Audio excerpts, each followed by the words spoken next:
Example ये ITC हो गया। सी लाइक ये rectangle. So much money, I'll make you laugh. Hey, the bitch they hate, and you can't miss what you never had. Hey.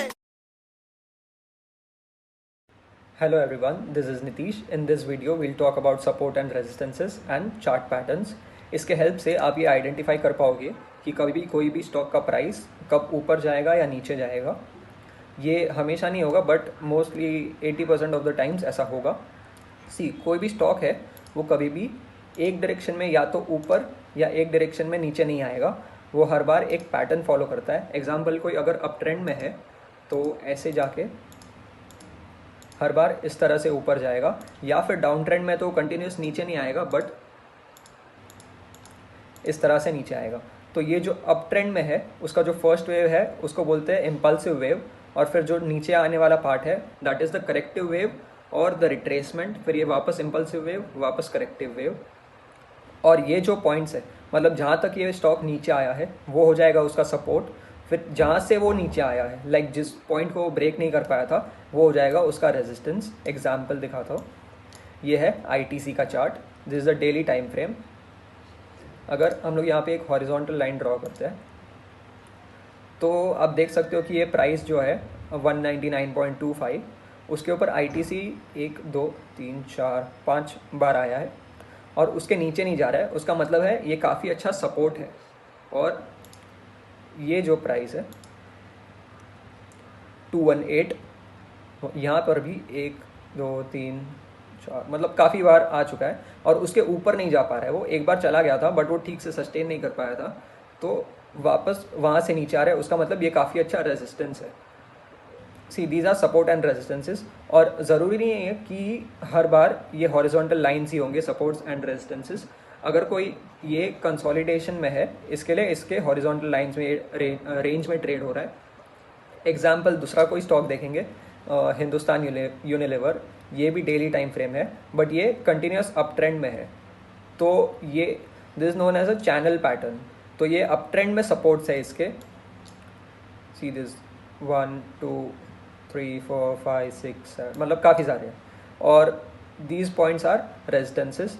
तो ज़रूरी नहीं है कि हॉरिजॉन्टल लाइन पे ही सपोर्ट और रेजिस्टेंसेस होते हैं। वो कंसोलिडेशन में है इसके लिए वो हॉरिजॉन्टल लाइन में है, हॉरिजॉन्टल में है, और ये अप ट्रेंड में इसके लिए चैनल पे इसके सपोर्ट्स और रेजिस्टेंसेस है। वो हो गए supports and resistances. Now most important patterns are these two patterns, first two the falling wedge and rising wedge. इसका मतलब क्या होता है इसको आप कहीं नोट करके रख लो या स्क्रीनशॉट ले लो। ये पैटर्न्स का दिस द राइजिंग वेज और ये सारे आपको अलग अलग टाइम फ्रेम में देखने पड़ेंगे। एक एग्जांपल आप डेली टाइम फ्रेम पे देख रहे हो तो हो सकता है कि आपको कोई पैटर्न ना दिखे, वेराज आप उसको 1 आवर करोगे तो आपको थोड़े ज़्यादा पैटर्न दिखेंगे, और उसको 15 मिनट्स करोगे तो और ज़्यादा पैटर्न दिखेंगे।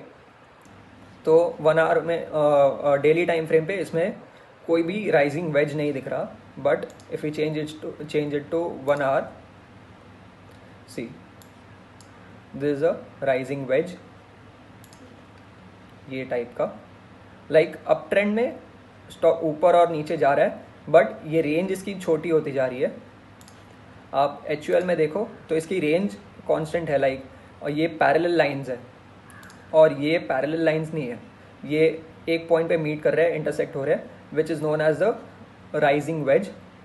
और इसके ब्रेकआउट के बाद आपका एंट्री और टारगेट्स मैं आपको दिखा दूंगा कि क्या होने चाहिए और स्टॉप लॉस क्या होना चाहिए।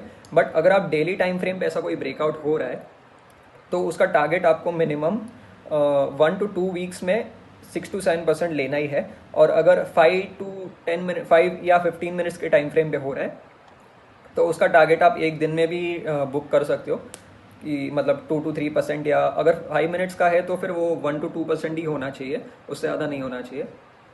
तो this is the rising veg. अब इसका ब्रेकआउट दोनों साइड हो सकता है। ये ऊपर अगर ब्रेकआउट हुआ तो काफ़ी ऊपर जाएगा, नीचे अगर ब्रेकआउट हुआ तो नीचे जाएगा। सीधे बजाज फाइनेंस का चार्ट, अब इसमें राइजिंग वेज में ऊपर ब्रेकआउट हुआ है। और दूसरा मेरे को कोई चार्ट मिल नहीं रहा था तो ये इथीरियम का चार्ट है। ये स्टॉक मार्केट नहीं है, बिटकॉइन क्रिप्टो करेंसी का है, but still it's fine. But क्योंकि चार्ट पैटर्न्स हर बार रिपीट ही होता है सिमिलर। ये भी एक राइजिंग वेज है बट इसका ब्रेकआउट नीचे के डायरेक्शन में हुआ तो नीचे आ गया स्टॉक। और देखो वो मैंने सपोर्ट और रेजिस्टेंस आपको जो बताया था यहाँ पर मल्टीपल टाइम, तो यहाँ पर इसका सपोर्ट था तो ये वापस यहाँ आ चुका है। अब अगर ये सपोर्ट ब्रेक करता है तो काफ़ी ज़्यादा नीचे जाएगा, और यहाँ पर होल्ड कर लेता है तो फिर इट विल रिवर्स। तो वो था rising wedge. Then bullish rectangle and bearish rectangle, मतलब वही एक रेंज में ट्रेड करता है कोई भी स्टॉक। एग्जाम्पल ये ITC हो गया। सी लाइक ये रेक्टेंगुलर पैटर्न में ट्रेड करता रहेगा उसी रेंज में, या फिर कोई दूसरा स्टॉक दिखा देता हूँ। सी दिस इज HDFC बैंक, यहाँ पर भी सेम रेक्टेंगुलर पैटर्न में ट्रेड कर रहा है, और ये भी रेक्टेंगुलर पैटर्न है, बट इसको अगर टाइम फ्रेम हम छोटा कर देंगे तो ये इस तरह से एक्सटेंड हो जाएगा, और ये जिस डायरेक्शन में आपको ब्रेकआउट देगा उस डायरेक्शन में काफ़ी अच्छा मोमेंट देगा। और इसके टारगेट्स क्या होने चाहिए, जो भी रेंज में ये ट्रेड कर रहा है, सी 13% के रेंज में ट्रेड कर रहा है, तो जब भी ब्रेकआउट देगा आपका उतना टारगेट भी उतना ही होना चाहिए, 13% का टारगेट। या एग्जाम्पल ये ITC का था, तो ये ट्रेड कर रहा है अप्रॉक्स 8-9% का रेंज, हाँ 8 to 9% के रेंज में ट्रेड कर रहा है, तो किसी भी डायरेक्शन में अगर ब्रेकआउट देता है तो आपका टारगेट भी उतना ही होना चाहिए। ये था हाँ ये है bullish rectangle. Similarly bearish rectangle मतलब हॉरिजॉन्टल लाइन में ट्रेड करके, हॉरिजॉन्टल रेंज में ट्रेड करके नीचे के डायरेक्शन में अगर ब्रेकआउट देता है तो वो हो गया बेरिश रेक्टेंगल। और एंट्री पॉइंट ये लाइन के, अगर डेली टाइम फ्रेम पे देख रहे हो तो डेली टाइम फ्रेम के क्लोजिंग अगर होती है कैंडल की तो ही उसके ऊपर बाई करना चाहिए, और कोई भी टाइम फ्रेम पे देख रहे हो तो कैंडल जब भी क्लोज होगी उसके बाद ही आपको एंट्री लेनी चाहिए, बीच में नहीं लेना चाहिए। और विच नेक्स्ट वन इज या ट्राइंगल्स। सी ये बुलिश पेनेंट, बेरिश पेनेंट और ट्राइंगल पैटर्न्स ये काफ़ी सिमिलर है, मतलब बुलिश पेनेंट और सिमेट्रिक ट्राइंगल में ज़्यादा डिफरेंस नहीं है। Examples I will show you. हाँ, और triangle patterns are one of the most effective chart patterns. देखो मैंने आपको बोला कि टाइम फ्रेम चेंज करेंगे तो आपको अलग अलग पैटर्न्स देखने मिलेंगे। सी ये डेली टाइम फ्रेम पे ITC कंसोलिडेट कर रहा है, बट अगर इसको 15 मिनट्स के टाइम फ्रेम पे चेंज कर देंगे अगर, या तो फिर 1 आवर में,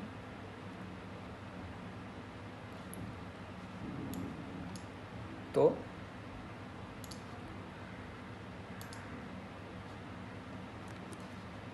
ये एक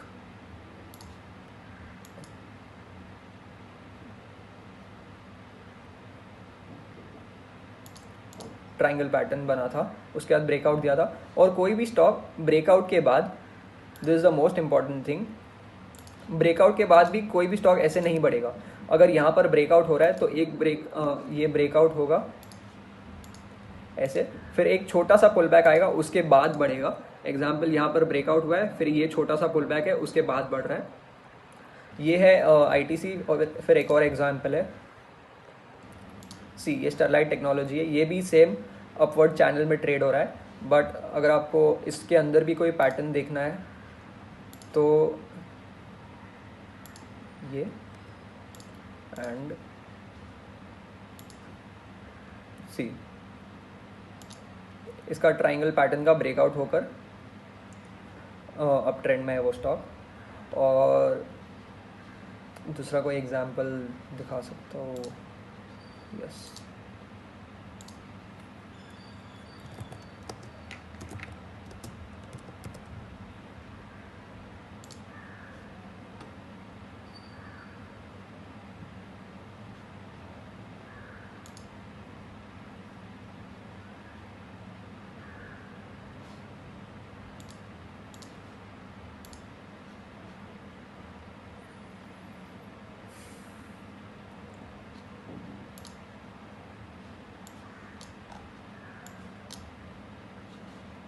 see this and ये एक ट्राइंगल का पैटर्न का ब्रेकआउट, उसके ऊपर क्लोजिंग, तो फिर अच्छा बुलिश मोमेंटम मिला था। और इसके टारगेट्स भी क्या होने चाहिए, जब भी ये पॉइंट ब्रेक होता है तो उसका जो हाईएस्ट पॉइंट होता है वो उसका टारगेट होना चाहिए, और इसके नीचे थोड़ा सा स्टॉप लॉस होना चाहिए, ये लाइन के नीचे। वापस ये सेम फॉर्मेशन हुआ था,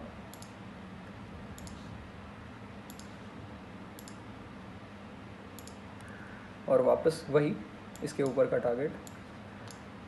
ये वापस एक सिमिलर पैटर्न है, ट्रायंगल पैटर्न। हाँ, ट्रायंगल पैटर्न्स में भी टाइप्स है। सी, ये है सिमेट्रिक ट्रायंगल, मतलब ये जो भी ट्रायंगल्स है सिमेट्रिक ट्रायंगल, लाइक ऊपर से और नीचे से सेम पॉइंट से आ रहे हैं वो लोग, मतलब सिमेट्रिक ट्रायंगल टाइप है इसका पैटर्न। और दूसरा होता है डिसेंडिंग ट्रायंगल, मतलब लोएस्ट पॉइंट कांस्टेंट रहेगा बट वो ऊपर से कंटिन्यूस डाउन ट्रेंड में होगा। एग्जांपल, ये लोएस्ट पॉइंट सेम है बट वो डाउन ट्रेंड में। तो वही इसमें भी वही है कि अगर नीचे के साइड ब्रेक डाउन होता है तो इसका टारगेट जो ये हाईएस्ट पॉइंट था उतना ही नीचे के साइड होना चाहिए, वेराज अगर यहाँ से ऊपर होता है तो वापस यहाँ तक जो भी है वो उसका टारगेट होना चाहिए। और डिसेंडिंग ट्रायंगल, असेंडिंग, हाँ असेंडिंग ट्रायंगल भी सिमिलर, वो सिर्फ इसका अपोजिट हो जाएगा, मिरर इमेज हो जाएगा नीचे के साइड। तो see, these are the types of chart patterns. और एक और दिखा देता हूँ, कोई इसमें क्या है, या सी, ये रेजिस्टेंस जोन है, ये पॉइंट को ये IDFC फर्स्ट बैंक का डेली टाइम फ्रेम का चार्ट है। ये रेजिस्टेंस जोन है इसका 57.5। तो इसको देखो, ये क्रॉस नहीं कर पा रहा है, बार बार वहीं से नीचे आ रहा है। देखेंगे तो पहले भी एक बार लाइक 2019 में ये पॉइंट पे आया था बट वहाँ से कंटिन्यूस डाउन ट्रेंड में, तो उसके लिए काफ़ी ज़्यादा स्ट्रॉन्ग रेजिस्टेंस है। बट अगर एक बार ये ब्रेक होता है तो वापस यहाँ तक का रैली देख सकते हैं हम लोग 18% का। हाँ, ये सारे पॉइंट्स कवर हो गए। ये इस सीरीज़ का फर्स्ट पार्ट है, इसके 2 से 3 पार्ट आएंगे, क्योंकि अगर सेम वीडियो में कवर करूँगा तो काफ़ी बड़ा वीडियो हो जाएगा, ऑलरेडी 12 मिनट का हो गया। तो these are the chart patterns. अगर आपको ये वीडियो अच्छा लगा तो please share it with your friends, and I will be uploading a lot more content like this, so thank you for watching.